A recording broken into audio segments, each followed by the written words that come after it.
Assalamualaikum warahmatullahi wabarakatuh. Selamat datang teman-teman. Kita kembali pada perkuliahan metodologi penelitian administrasi. Pada kesempatan kali ini kita akan membahas tentang analisis data kualitatif. Ya. Jadi nanti akan ada triangulasi data dan tematik. Namun mungkin nanti akan ada beberapa tipe-tipe analisis yang biasa atau sering teman-teman kenal itu adalah analisis menurut Miles and Habermas. Tapi mungkin nanti kita akan coba bahas selain analisis dari Miles and Habermas ya. Ada banyak teman-teman, sekitar ada 6 atau 7 kalau tidak salah. Dan nanti akan coba kita breakdown satu per satu. Nah, memang mungkin orang mengenalnya analisis kualitatif itu sederhana ya, tetapi ternyata analisis data kualitatif itu ada banyak macam ya. Ada yang level awal sampai dengan ada yang level menengah, dan juga ada juga yang level tinggi ya, dimana biasa digunakan oleh peneliti-peneliti yang memang ingin secara lebih detail dan implisit begitu ya, mengetahui permasalahan secara mendalam dalam suatu fenomena di lapangan. Baik, kita masuk metode penelitian atau analisis kualitatif. Itu memang digunakan untuk memahami sebuah proses dan fakta. Ada perbedaan yang cukup mendasar teman-teman di dalam analisis kualitatif dan juga kuantitatif, di mana dalam analisis kuantitatif itu data lebih didistribusikan secara merata, kemudian ada populasi, sampel, dan juga ada hipotesis. Sedangkan dalam analisis kualitatif semuanya lebih ditekankan kepada pendalaman. Jadi ada pendalaman kepada suatu fenomena melalui informan, bisa juga pendalaman dalam suatu fenomena melalui dokumentasi, melalui teks, bisa juga pendalaman terhadap suatu fenomena melalui perilaku atau sikap. Ya, bukan hanya sekedar wawancara saja, tetapi komponen-komponen penelitian kualitatif itu juga terdapat dokumentasi, teks, dan juga perilaku. Namun biasanya mahasiswa itu terjebak. Mereka hanya mengedepankan analisis wawancara saja. Bahkan sebagian besar mengesampingkan data-data yang berasal dari dokumentasi, dari perilaku misalnya, pengamatan, observasi, dan juga dari teks misalnya. Ada bentuk-bentuk teks yang kemudian ditinggalkan. Nah, dokumentasi itu juga termasuk teks ya, tapi biasanya kalau orang menyebut dokumentasi itu dalam bentuk foto atau bahkan mungkin video begitu. Yang pertama, metode analisis teks. Jadi ada suatu kajian yang dilakukan terhadap teks, terhadap suatu tulisan ya. Biasanya metode ini atau analisis ini lebih sering atau lebih cocok diterapkan oleh para jurnalis ya, atau para marketing begitu. Biasanya mereka berkecimpung dalam dunia public relation atau hubungan masyarakat begitu. Nah, sehingga dalam analisis teks ini ada analisis isi, analisis bingkai, analisis semiotika, analisis konstruksi sosial media massa, hermeneutika atau penafsiran dan interpretasi, dan juga ada analisis wacana dan penafsiran teks, serta analisis wacana kritis. Jadi, ini bentuk-bentuk analisis dalam kualitatif yang masuk kategori atau metode analisis teks. Kemudian yang kedua, ada metode analisis tema budaya, di mana metode ini lebih cocok untuk penelitian public relation, sama-sama seperti public relation, namun bentuk analisisnya berupa pertama analisis struktural, kedua analisis domain, ketiga analisis taksonomi, keempat analisis komponensial, kelima analisis komparatif konstan, keenam analisis grounded, dan yang terakhir ada etnologi. Dan metode yang ketiga adalah analisis kinerja dan pengalaman individual serta perilaku institusi. Ini yang sering kita gunakan ya, teman-teman mahasiswa public administration atau administrasi negara sering menggunakan analisis kinerja dan pengalaman individual serta perilaku institusi ini. Jadi memang lebih cocok ya, semuanya lebih cocok diterapkan di public relation. Tapi bentuknya, analisis kinerja dan pengalaman individual serta perilaku institusi ini terdiri dari FGD, Focus Group Discussion, studi kasus, teknik biografi, sejarah hidup, life story, analisis SWOT, penggunaan bahan dokumenter, dan penggunaan bahan visual. Jadi ada beberapa hal yang kemudian bisa digunakan di dalam analisis kinerja dan pengalaman hidup ini, antara lain adalah FGD, studi kasus, teknik biografi secara hidup, SWOT analisis, penggunaan bahan dokumenter, dan penggunaan bahan visual. Teman-teman biasanya menggunakan FGD kalau nggak studi kasus, kalau tidak ya SWOT analysis. Ya. Nah, ini adalah yang sering sekali digunakan bagi teman-teman di administrasi negara, khususnya yang menggunakan metode kualitatif, ya, analisis kualitatif, yaitu teknik analisis datanya menggunakan Mills dan Haberman. Apa saja sih? Sebenarnya bisa diawali dengan pengumpulan data, ya, kemudian presentasi data itu mungkin bisa di breakdown, dipecah, ya, dicacah gitu. Kemudian baru direduksi datanya, yang kalau dari bahasa awam itu reduksi itu dari data berupa kata-kata, kalimat, kalau teman-teman menggunakan wawancara, kemudian ditulis, dituangkan dalam bahasa teks. Nah, kemudian baru ditarik kesimpulan atau penarikan verifikasi, dilakukan analisis secara mendalam di dalamnya. Ini model analisis kualitatif menurut Miles and Haberman, ya. Ini sangat temporer sekali, ya, kontemporer sekali. Jadi dia tahun 94, ya. Sebenarnya kualitatif itu apa sih? Diambil dari kata-katanya, dia merujuk pada kalimat kualitas.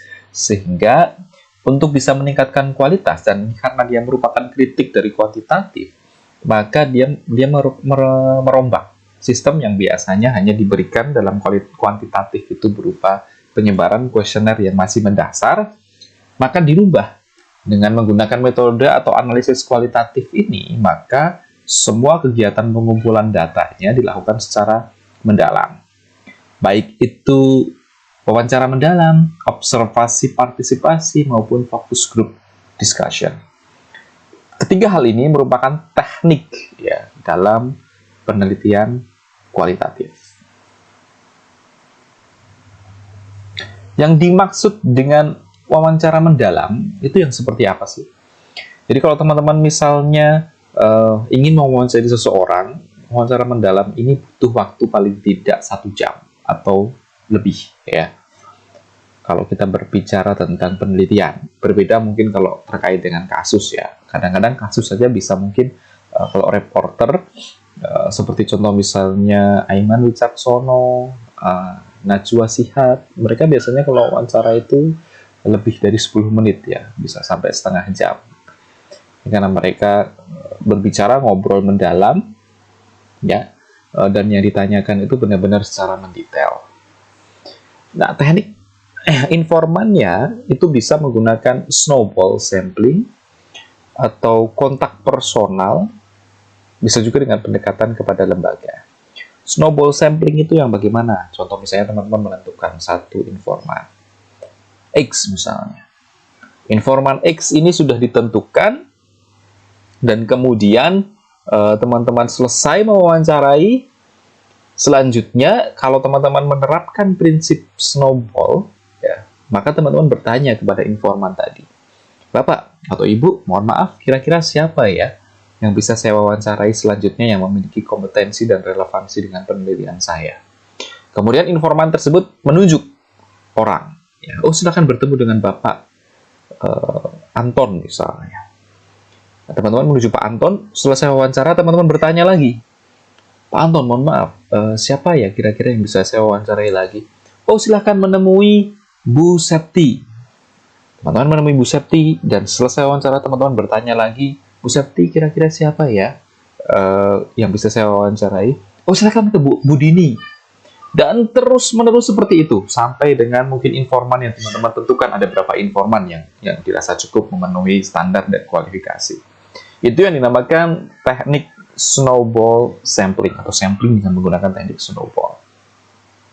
Kontak personal bagaimana? Dengan kedekatan. Misalnya kita memiliki jaringan atau memiliki hubungan dengan seseorang yang representatif dan cocok untuk dijadikan sebagai informan, maka kita bisa menjalin wawancara atau bisa juga dengan teknik FGD, misalnya lebih dari satu orang, ya. Nah, kemudian bisa juga dengan pendekatan kepada lembaga. Jadi kita membuat suatu pendekatan atau kita melakukan kerjasama atau menghubungi lembaganya secara langsung, ya, dengan model atau dengan teknik formal tentunya, yang menggunakan surat-surat dari Kesbangpol dan yang lain sebagainya. Kemudian wawancara mendalam ini bisa secara terstruktur, bisa juga secara tidak terstruktur. Jadi kalau secara terstruktur, yang tadi saya contohkan dengan menggunakan informan, itu adalah bentuk wawancara mendalam secara terstruktur. Bagaimana dengan tidak struktur? Nah, kalau yang tidak berstruktur, ya kita menggunakan probing, ya. Jadi bukan informan. Contoh misalnya elaborasi penjelasan lengkap. Kita bertanya hanya untuk mengklarifikasi saja, atau mengulangi jawaban, atau memberikan semangat, atau menunjuk terhadap suatu jawaban yang mungkin bisa dimengerti dari informan tersebut. Atau bisa juga dengan silent probe. Silent probe itu maksudnya ya kita wawancarai seorang, kemudian seorang tidak berkata apapun, dengan seorang yang tidak berkata apapun itu kita bisa menyimpulkan, gitu ya. Artinya kita bisa mengasumsikan, kita bisa menarik, bukan asumsi ya, bukan penelitian, kita bisa menarik kesimpulan, gitu ya, berhipotesis kalau bahasa kuantitatif. Tapi kalau dalam kualitatif kan karena tidak ada hipotesis, ya, jadi kita bisa menyimpulkan. Atau kita juga bisa melayangkan pertanyaan lagi yang sama atau mengulangi pertanyaan tersebut. Focus group discussion atau FGD. Kriteria-kriteria apa saja atau karakteristik apa saja yang bisa kita gunakan kalau kita ingin menerapkan FGD ini? Paling tidak harus terdiri dari 6 sampai dengan 12 orang, ya. Homogen, sama, semuanya berkarakteristik sama. Kalau misalnya PNS, semuanya PNS. Kalau misalnya berkaitan dengan tema topik penelitian yang kita sedang teliti, ya, mereka benar-benar paham. Artinya homogen itu mereka benar-benar berada di posisi yang sama, entah itu dari swasta atau maupun dari publik, begitu ya. Dan tidak saling mengenal, ya. Tidak mencari konsensus, ya, dan juga datanya kualitatif. Bisa dilaksanakan selama 60 sampai dengan 90 menit. Bisa dilakukan 2 kali FGD dengan masing-masing kategori. Jadi FGD pertama kategori apa, FGD kedua kategori apa. Itu dilakukan ketika tidak ada informasi baru. Artinya tidak ada informasi yang bisa diperoleh atau bisa digali lagi, boleh melakukan FGD lagi agar ada informasi yang semakin jelas yang bisa mendorong atau mensupport penelitian yang kita lakukan. Teknik observasi dan partisipasi. Dengan teknik observasi dan partisipasi ini, kita atau peneliti melakukan pengamatan dan ikut berpartisipasi dalam kegiatan sosial yang dilakukan oleh objek yang diteliti. Ini biasanya bisa dilakukan kalau teman-teman misalnya magang, ya. Ketika teman-teman magang, maka teman-teman di situ bisa melakukan observasi dan partisipasi. Atau kalau misalnya teman-teman melakukan KKN, ini juga bisa melakukan teknik observasi dan partisipasi. Jadi selama melakukan teknik observasi dan observasi dan partisipasi ini, si peneliti diharapkan bisa melakukan pengamatan terhadap objek penelitian. Jadi bisa diseleksi, misalnya dalam satu kantor teman-teman menyeleksi hanya mengamati beberapa orang saja. Atau bisa terfokus, dan juga bisa deskriptif, ya. Tergantung bagaimana teman-teman menentukan fokus yang ingin diperoleh atau data yang ingin diperoleh. Jadi memang ini yang sering terlupakan ya teman-teman ya. Kalau misalnya saya membaca dalam proposal itu teknik observasi dan partisipasi. Namun dalam analisis ketika penelitian itu dilakukan dan data diperoleh, kemudian peneliti atau penulis ini melakukan reduksi data dan dia melakukan analisis terhadap hasil penelitiannya itu, langkah atau teknik observasi partisipasi ini yang sering sekali lupa untuk diterapkan. Biasanya mereka hanya menerapkan analisis teks atau analisis data yang berupa wawancara. Padahal, observasi dan partisipasi ini bisa menjadi salah satu bagian penting di dalam penelitian, khususnya penelitian kualitatif. Karena memang fenomena penelitian kualitatif bukan hanya dari wawancara. Contoh misalnya teman-teman melakukan wawancara terhadap informan, tetapi dari gerak-geriknya mencurigakan. Dari fenomena itu, teman-teman bisa mengambil kesimpulan atau bisa menarik benang merah. Kemudian nanti ketika dianalisis, teman-teman bisa pertajam lagi bahwa ada perbedaan. Itu dimunculkan, ada perbedaan antara apa yang disampaikan dengan kenyataan yang ada. Jadi contoh misalnya kepala desa, misalnya teman-teman wawancara kepala desa. Pembangunan di sini sudah bagus.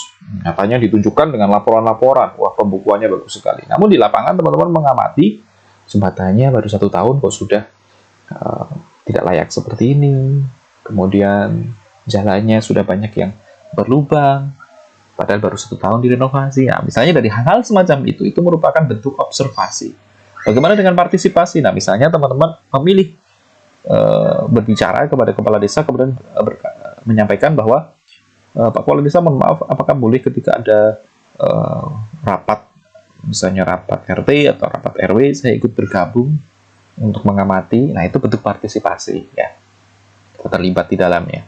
Atau misalnya ketika ada gotong royong atau kerja bakti, begitu ya, kita terlibat, kita masuk ke dalamnya. Nah, selama kita melakukan bentuk partisipasi itu, kita juga mengamati atau melihat secara langsung dan menilai.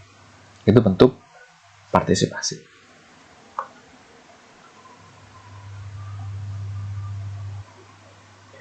Penggunaan FGD, ya.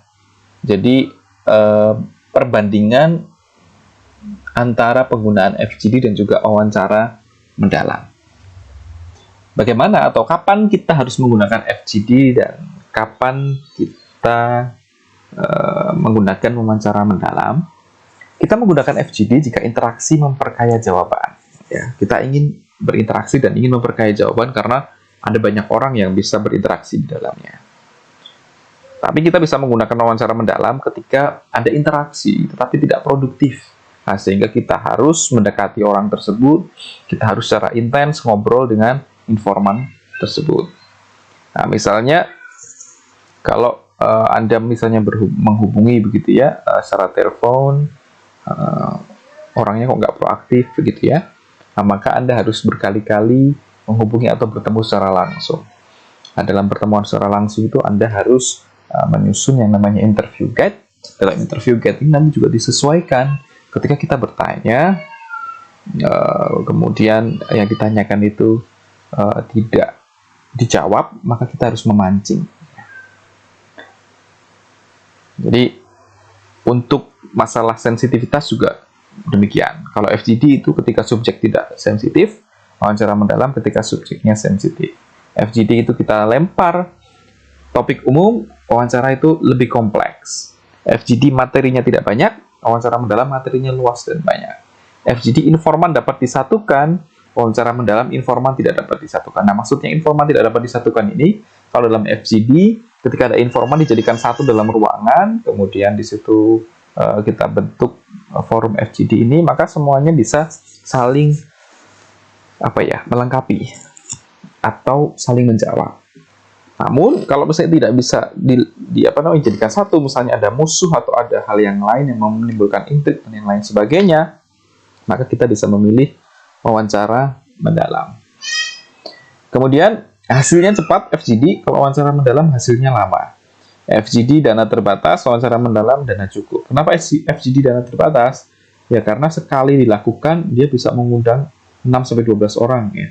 Sedangkan kalau wawancara mendalam kita kan harus mendatangi satu persatu. Mana mungkin yang bersangkutan atau informan itu memiliki lokasi yang berbeda-beda. Nah, kalau FGD itu kita yang mengundang, ya. Kita yang menyelenggarakan. Jadi informan itu datang dan dia berkumpul di sana. Kita lakukan FGD. Tapi kalau wawancara mendalam kita yang datang, sehingga dari usaha di mana kita datang itulah kemudian muncul pengeluaran yang mana bisa diasumsikan kalau semakin banyak, semakin sering, maka pengeluaran kita bisa membengkak. Kemudian terkait dengan validasi data juga ada triangulasi. Ya, ada triangulasi. Triangulasinya ada beberapa hal yang harus ditriangulasi, teman-teman. Yang pertama ada triangulasi sumber, yang kedua ada triangulasi metode, dan yang ketiga ada triangulasi data atau analisis. Terkait dengan triangulasi sumber, kita harus meng-cross-check dengan sumber yang lain. Artinya kita harus memilih sumber yang memang benar-benar memiliki latar belakang berbeda. Contoh misalnya sumber dari pihak pemerintah, maka kita harus seimbangkan dengan sumber dari pihak masyarakat atau sumber dari pihak NGO atau LSM. Kemudian membandingkan dan melakukan kontras data. Kita lihat data-data yang kemudian ditampilkan, apakah ada yang berbeda, bersebelahan, atau bersinggungan, atau bahkan mungkin tidak bersinggungan sama sekali. Ya.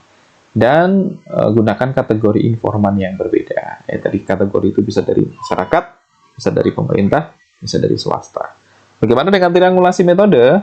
Nah, kita juga bisa menggunakan beberapa metode yang berbeda dalam satu penelitian, misalnya FGD ditambah observasi atau observasi ditambah wawancara mendalam. Oleh karena itu biasanya kan kalau teman-teman menentukan metode itu kan wawancara mendalam dan observasi.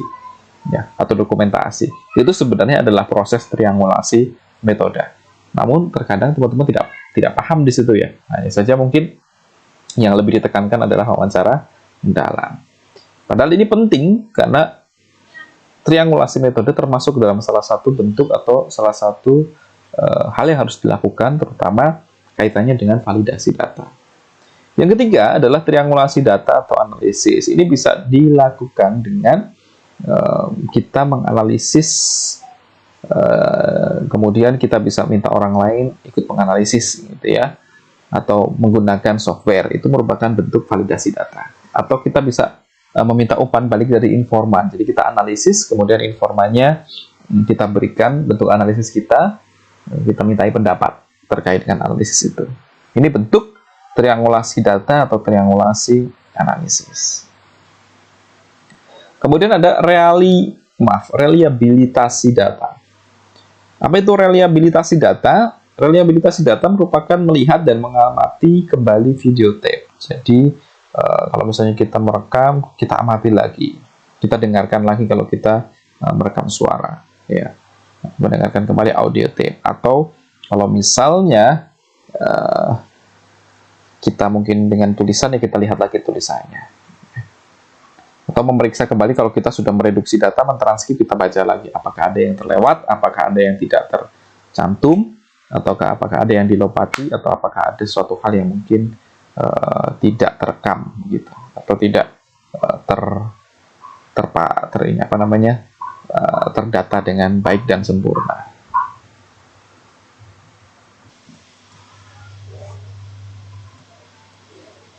Metode kualitatif ada konseptual, ada pragmatis, jadi melihat biaya waktu yang fleksibel, ada juga penggunaan penelitian kualitatif yang kemudian melihat menggali gagasan, mengembangkan studi kuantitatif atau menjelaskan hasil penemuan kuantitatif, dan metode pengumpulan data utama. Jadi kualitatif itu bisa berasal dari lanjutan dari kuantitatif atau memang dia bisa berdiri sendiri begitu ya. Jadi ada banyak hal yang kemudian melatar belakangi kenapa metodologi kualitatif ini dilakukan. Walaupun sebenarnya dari awal munculnya metode kualitatif ini adalah untuk mengkritik atau memberikan masukan terhadap penelitian atau metode penelitian kuantitatif. Analisis data kualitatif, jadi menganalisis proses sosial. Sebenarnya kalau kualitatif itu memang lebih cocok untuk diterapkan di penelitian sosial ya teman-teman ya, yang berlangsung, dan menganalisis makna dari fakta-fakta yang nampak di permukaan. Nah, jadi nanti analisis datanya ini digunakan untuk memahami sebuah proses dan fakta. Nah, tentunya ini juga bentuk validitas ya, atau validasi. Ketika melakukan penelitian dengan tipe kualitatif, itu sebenarnya kita memvalidasi bahwa fenomena yang terjadi itu memang benar-benar terjadi apa adanya. Atau kita juga ingin mengetahui apa penyebab kemudian fenomena itu bisa terjadi. Pengelompokan analisis data kualitatif, jadi ada metode analisis teks, ada analisis tema budaya, ada analisis kerja dan pengalaman individual. Tadi di awal slide sudah kita bahas ini ya. Kita sekarang coba membahas satu persatu dari analisis isi, analisis bingkai, analisis semiotika, analisis konstruksi sosial media massa, hermeneutika atau penafsiran dan interpretasi, analisis wacana dan penafsiran teks, serta yang terakhir analisis wacana kritis. Kita mulai dari analisis isi terlebih dahulu atau content analysis. Terkait isi komunikasi atau verbal atau non-verbal, lebih bersifat kuantitatif atau objektif, sistematis, dan manifest. Dalam penelitian kualitatif, analisis isi menekankan pada 1. Keajigan dari isi komunikasi secara kualitatif. Jadi maksud keajigan itu berarti ada suatu proses yang konstan. Ada, kalau misalnya melakukan wawancara, ya hasil dari wawancaranya itu atau jawaban dari wawancaranya itu tidak menyimpang atau tidak ada kontradiktif. Pemaknaan isi komunikasi. Jadi analisis isi itu memang lebih kepada bagaimana orang berkomunikasi, kemudian kita menganalisis cara dia berkomunikasi, kata-kata yang digunakan untuk komunikasi, gerak-gerik dalam komunikasi, atau bahkan mungkin ketika ada simbol-simbol yang dilakukan, gerakan-gerakan ya. Dan juga pemaknaan isi interaksi simbolis dalam komunikasi. Contoh misalnya di tengah wawancara ada senyuman ya, atau ada gerakan kepala yang menyamping, itu bisa dilakukan analisis ya. Nah, jadi dari gerak-geriknya, dari kemudian komunikasi itu kita bisa kembangkan ke dalam bentuk teks juga. Ini merupakan kombinasi antara wawancara dalam bentuk teks dan juga kita mengamati perilaku dari informan yang kita tanyai. Langkah-langkah analisis isi kualitatif ini, yang pertama menemukan fenomena komunikasi teramati. Jadi misalnya kita melihat ada komunikasi yang aneh dari pemerintah gitu ya. Contoh misalnya kemarin ada pengamatan bencana di NTT ini tidak dikomunikasikan dengan baik. Nah, atau bahkan mungkin ada pejabat publik yang kemudian melakukan konferensi pers, dalam konferensi persnya itu ada kejanggalan. Atau yang paling mencolok kemarin adalah pemerintah sempat membuat kebijakan memperbolehkan mudik, tetapi kemudian sesaat setelah itu tidak diperbolehkan mudik. Ya. Atau beberapa hal yang lain ya, yang kemudian kontradiktif.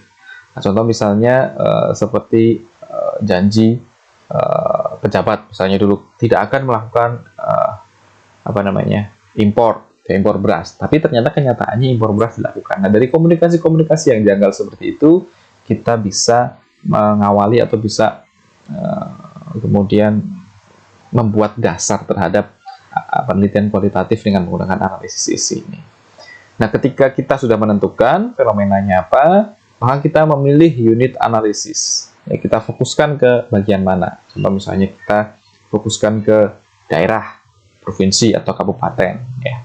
Nah, kita lihat bagaimana masyarakat menanggapi fenomena tersebut.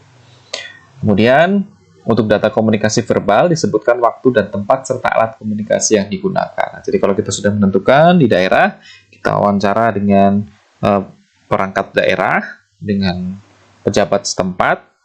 Nah, setiap detail dari wawancara itu kapan, kemudian menggunakan apa itu dicatat. Nah, kemudian selanjutnya coding terhadap istilah. Ya. Kata, kalimat yang relevan dengan tujuan penelitian berdasarkan kategori dan klasifikasinya. Jadi kita melakukan coding terhadap komunikasi yang kita lakukan, kita kerjakan itu. Yang terakhir, mendeskripsikan hasil analisis terhadap hubungan makna antar kategori. Yang kedua adalah analisis bingkai atau frame analysis. Jadi dalam analisis bingkai ini kita melihat dan menemukan perspektif atau bingkai yang digunakan untuk mengamati, menganalisis, dan menginterpretasikan realitas sosial. Contoh, ya, misalnya bingkainya reformasi, terorisme, pendidikan. Yang paling sering terjadi itu ya terorisme ya. Karena kan hampir setiap tahun aksi-aksi terorisme itu selalu ada, dan mereka bingkai dalam bentuk yang berbeda-beda. Bisa membunuh diri, bisa kemudian seperti aksi-aksi nekat yang lain, seperti misalnya penyerangan, bisa juga aksi-aksi dalam bentuk cyber, penyebaran video, atau penyebaran tulisan-tulisan yang mengecam atau mengancam, gitu ya. Jadi ada banyak sekali. Bagaimana cara menganalisis menggunakan tipe analisis bingkai ini? Terutama ini lebih cocok dilakukan untuk pemberitaan ya. Yang pertama, kita bisa mengidentifikasi permasalahan yang ingin kita angkat. Jadi misalnya kita mau mengangkat permasalahan tentang terorisme misalnya. Nah, kemudian kita identifikasi permasalahannya. Ternyata setelah kita identifikasi adalah mudahnya paham radikal yang masuk ke dalam Indonesia. Ini kemudian diajarkan dan disebarkan. Nah, dari situ kita kemudian bisa melakukan evaluasi moral. Apa sih sebenarnya menyebabkan ini? Oh, ternyata peran ustadz, peran ini dibutuhkan dalam kehidupan sehari-hari. Memilih ustadz yang benar, memilih guru yang benar itu menjadi penting. Dan juga jangan sampai membiarkan orang itu menyendiri. Ya, karena ketika orang itu menyendiri, kemudian tidak pernah mau bersosialisasi, maka itu bisa menjadi salah satu pertanda bahwa dia terpapar paham radikal. Nah, kemudian bisa dilanjutkan dengan memberikan saran pemecahan masalah, atau misalnya dengan menerapkan atau dengan menggalakkan pembelajaran PPKN ya, atau bahkan mungkin Pancasila di semua sektor, baik itu SD maupun perkuliahan maupun kehidupan sehari-hari. Contoh misalnya di masyarakat, di pos kamling itu misalnya ditempel-tempelin ya atribut-atribut Pancasila, atau bahkan mungkin beberapa hal yang lain, atribut-atribut negara Indonesia begitu ya. Nah, yang bisa menumbuhkan dan mewujudkan rasa bangga dan juga bukan hanya bangga ya, tetapi nasionalisme yang tinggi gitu. Model analisis bingkainya bisa menggunakan model Gamson dan Modigliani dan juga model media package. Model analisis bingkai Gamson dan Modigliani itu yang seperti apa? Ini adalah bentuk contohnya teman-teman ya. Contoh misalnya ada struktur, perangkat framing, dan juga unit pengamatan. Jadi ada sintaksis, cara wawancara menyusun fakta, nanti disusun dalam skema berita, misalnya berita pemberitaannya itu dalam bentuk apa. Nah, kemudian diambil headline-nya atau kalimat awal dalam setiap pemberitaan. Kemudian dilakukan skrip, ya, diambil beberapa potongan-potongan wawancara, dilengkapi dengan kelengkapan berita, kemudian unit pengamatannya mungkin nanti diisikan 5W1H. Secara tematik ya, itu bisa berdasarkan atau menilis fakta, jadi nanti perangkat framingnya mendetailkan dari pemberitaan itu, kemudian membahas setiap maksud kalimat dan hubungan antar kalimat ataupun koherensi, bentuk kalimat, kata ganti, dan yang lainnya. Nah, unit pengamatannya berupa paragraf dan proposisi. Dan yang terakhir ada retoris, cara wartawan menekankan fakta. Itu dari leksikon, kosakata. Jadi kosakata yang dipilih itu apa? Bisa juga dari grafis yang dipilih. Nah, contoh misalnya kalau harian Tempo itu kan biasanya kan mereka kan merilis karikatur ya. Nah, itu bisa juga dianalisis dengan menggunakan itu. Atau ada metafora, pengembangan kalimat atau pengembangan gagasan, dan juga ada pengandaian. Nah, unit pengamatannya adalah kata, idiom, gambar, foto, dan juga grafik. Model analisis bingkai menurut media package, jadi dia merujuk kepada core frame atau bingkai inti. Jadi ada beberapa simbol-simbol yang kemudian dipadatkan. Nah, kemudian dibagi ke dalam dua hal, yaitu framing device dan juga listening device. Framing device atau wahana pembingkai terdiri dari metafor, peningkatan bobot makna, istilah, penggambaran, ya, dan juga citra visual. Sedangkan wahana penalaran itu dari root, analisis kausal, dan juga argumentasi pembenar atau analisis non-kausal. Yang kedua, analisis semiotika. Jadi analisis ini berdasar pendekatan interpretif, yaitu semiotika komunikasi menganalisis berdasarkan teori produksi tanda dan berdasar proses komunikasi.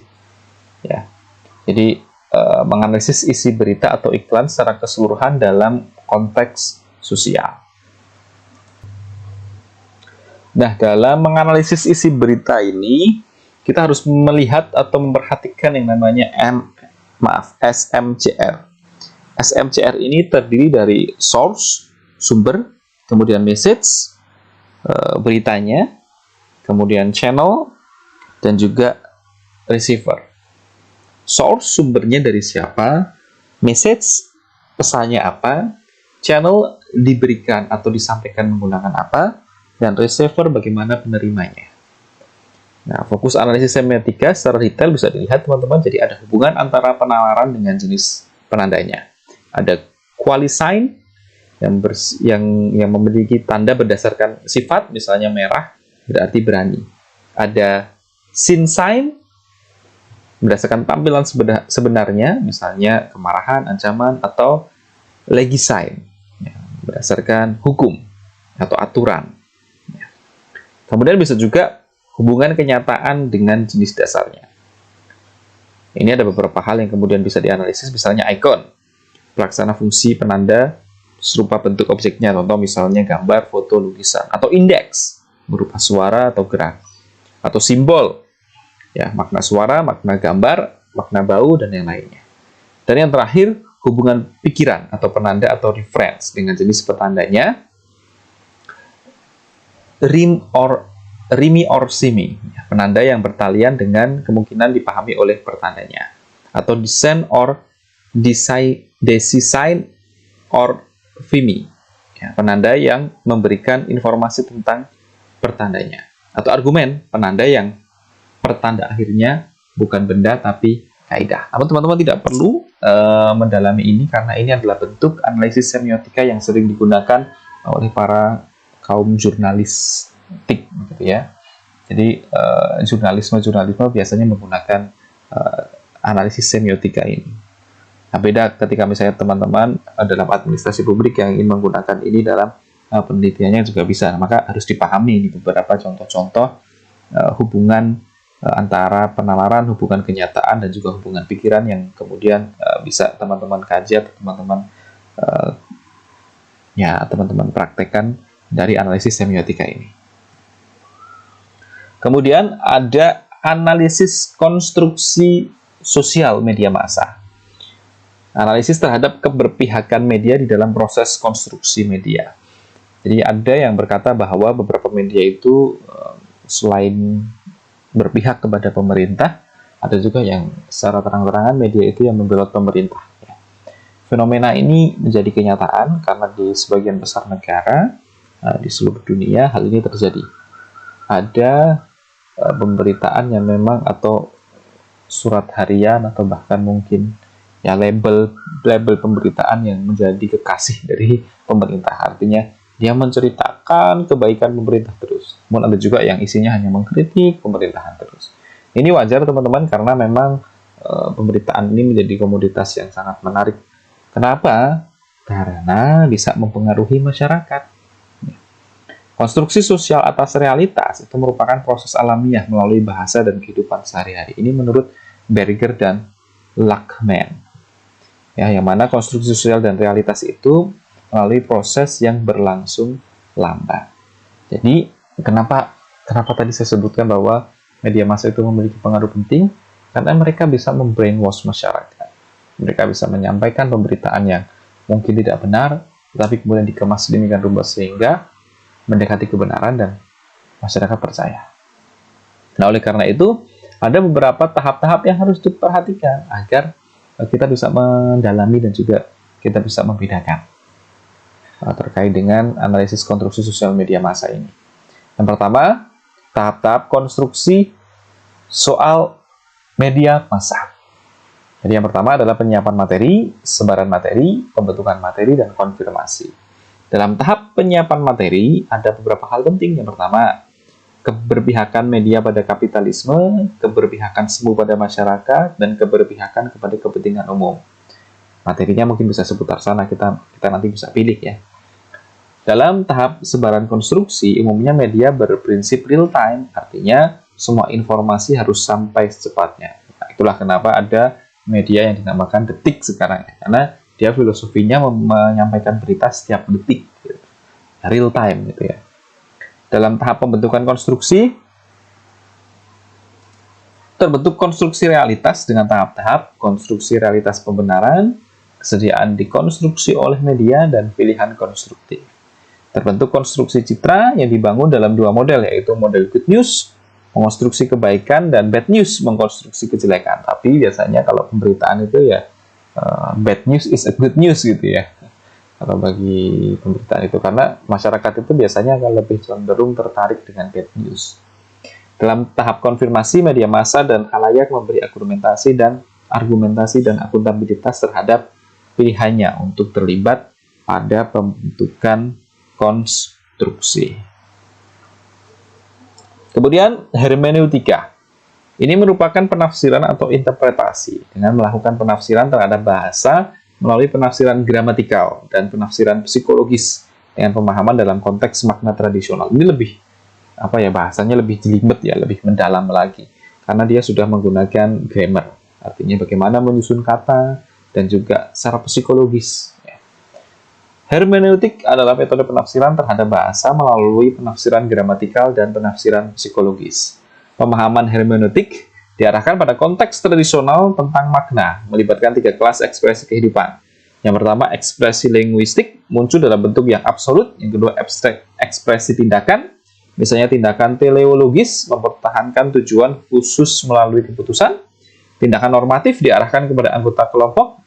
Tindakan dramaturgik atau tindakan peserta yang ditujukan kepada masyarakat umum. Tindakan komunikatif, interaksi dari setidaknya 2 orang yang memiliki kemampuan bicara. Dan yang terakhir adalah ekspresi pengalaman yang mencerminkan pengalaman hidup. Ini bentuk-bentuk analisis yang bisa dilakukan dalam kajian hermeneutika ya. Analisis wacana dan penafsiran teks. Nah, ini dalam analisis ini peneliti mencoba memberikan penafsiran teks dengan melihat keajekan isi komunikasi, membaca simbol, dan memaknakan isi interaksi simbolis dalam komunikasi. Analisis wacana merupakan salah satu cara untuk mempelajari makna pesan sebagai alternatif akibat terbatasnya analisis isi. Jadi misalnya teman-teman menganalisis contoh misalnya pandemi gitu ya, bagaimana pemberitaan di dunia ini memberitakan pandemi. Nah, maka semua pemberitaan tentang pandemi teman-teman analisis di dalamnya. Itu namanya analisis wacana dan juga penafsiran teks.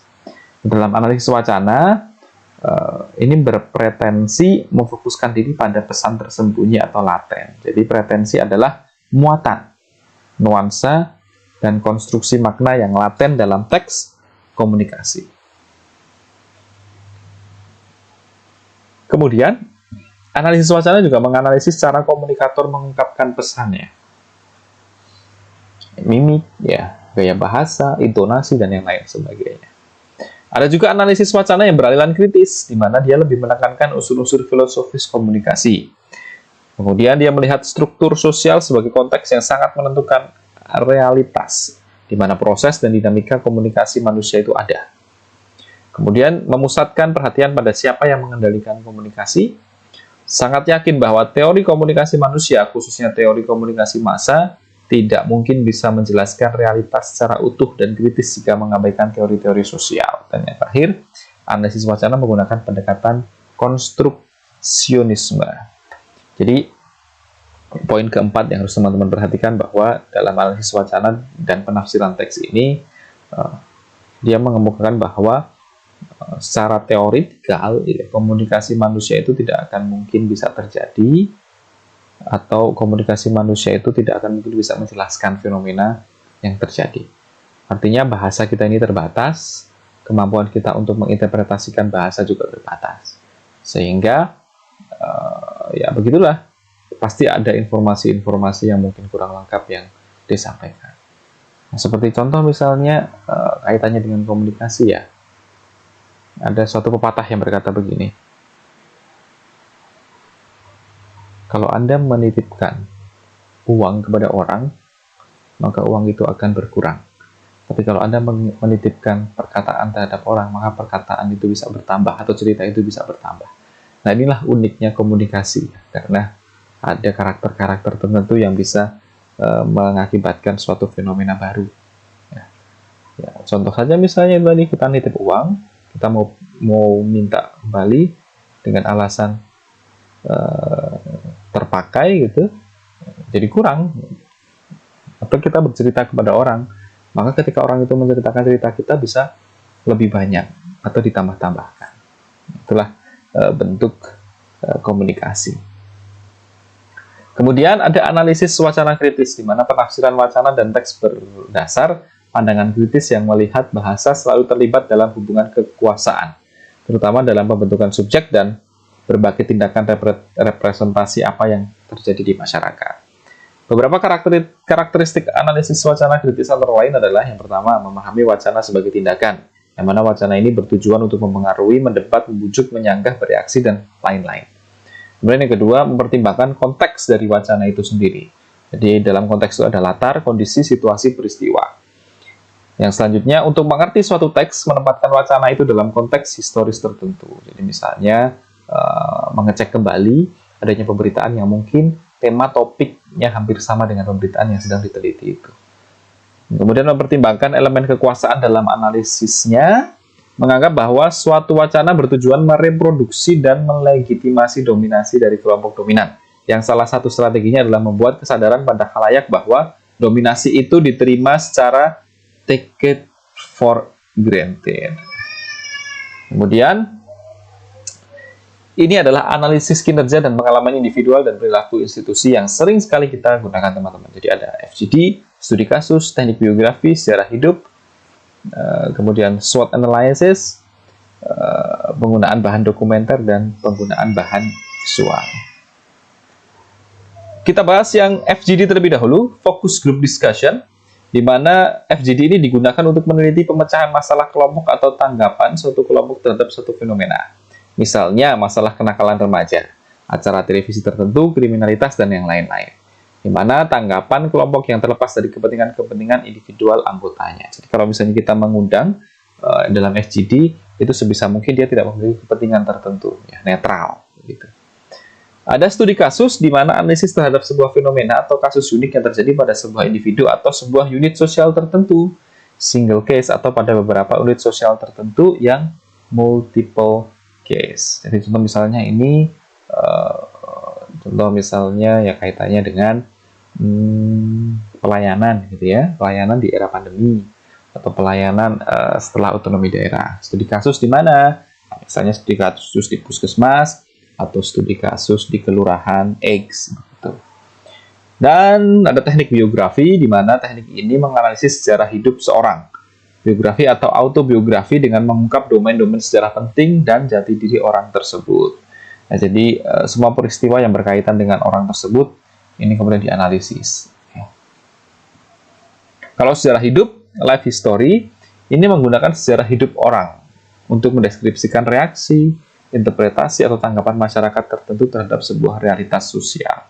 Bedanya dengan biografi apa? Kalau biografi itu background seseorang. Nah, kalau sejarah orang, yaitu bisa jadi pengalaman dia, bukan background-nya. Ya. Dan ini bisa lebih dari satu. Ya.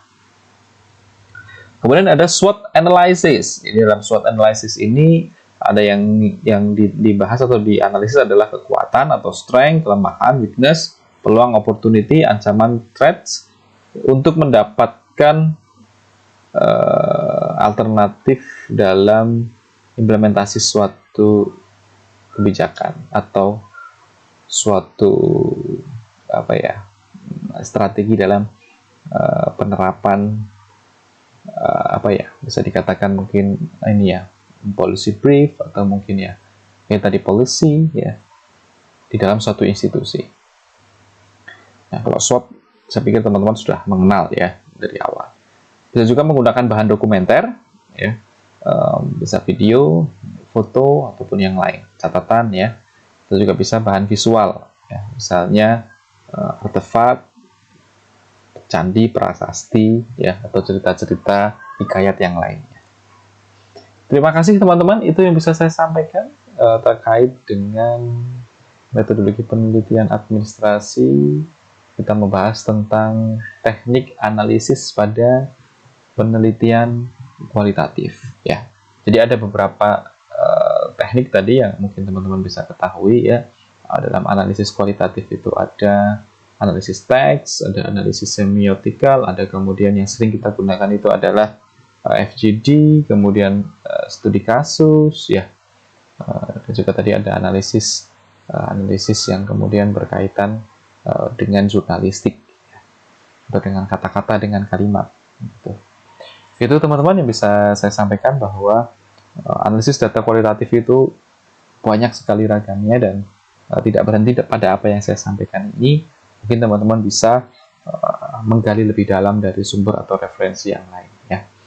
Semoga bermanfaat apa yang saya sampaikan ini, dan kurang lebihnya saya mohon maaf apabila ada kekurangan dan keterbatasan dalam penyampaian materi. Kita berjumpa lagi di lain kesempatan. Saya akhiri, saya tutup. Sekian, wassalamualaikum warahmatullahi wabarakatuh.